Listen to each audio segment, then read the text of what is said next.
আসসালামু আলাইকুম and hello everyone, welcome to my channel. আজকে আপনাদের সাথে একটি চিকেন চাপ রেসিপি নিয়ে চলে আসলাম। ফার্স্টে আমরা মুরগিটাকে একটু পাটাপুতে থেতো করে নিয়েছিলাম। দেখতে পাচ্ছেন এর ভিতরে সব ধরনের মশলা দিয়ে দিয়েছিলাম, তান্দুরি মশলা, চাট মশলা, আদা রসুন বাটা আর বেসন দিয়েছিলাম। এটা দিয়ে খুব ভালোভাবে ম্যারিনেট করে রাখলাম। ম্যারিনেট করার পরে এখন আমি এটাকে একটু ঢাকা দিয়ে একটা ফ্রাই প্যানে একটু তেল দিয়ে ভাজতে দিয়ে দিলাম। ঢাকা দেওয়ার পরে আমার ওই পিঠ যখন হয়ে গেছে, এই পিঠটা আমি উল্টে দিচ্ছিলাম। সব সময় যখন ফার্মের মুরগি আর কি খেতে ভালো লাগে না রান্না করে, তখন এইভাবে ট্রাই করতে পারেন। ট্রাস্ট মি, এটা এত মজা হয় যা বলার বাহিরে।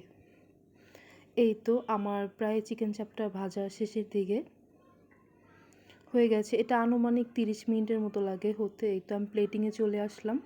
সব সময় তো আপনারা নান বা পরোটা দিয়েই খেয়ে থাকেন, মাঝে মাঝে ভাত দিয়ে ট্রাই করবেন। চিকেন চাপটা কিন্তু ভাত দিয়ে খেতে অসাধারণ লাগে। দেখতে পাচ্ছেন আমি ভেঙে দেখাচ্ছিলাম এটা কি পরিমাণে সফট হয়েছে, আর এটা খুবই মজা ছিল, খুবই। যারা আপনারা ফার্মের মুরগি খেতে পছন্দ করেন না, তারা এইভাবে চিকেন চাপ ট্রাই করতে পারেন, অবশ্যই আপনাদের কাছে ভালো লাগবে। দেখতেই পাচ্ছেন এটা কতটা লোভনীয় হয়েছে।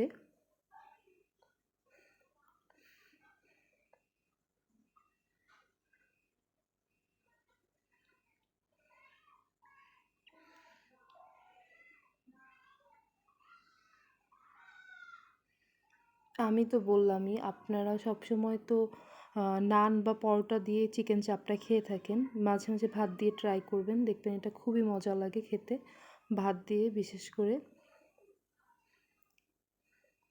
এতক্ষণ আমার ভিডিওটি দেখার জন্য আপনাদেরকে অসংখ্য ধন্যবাদ।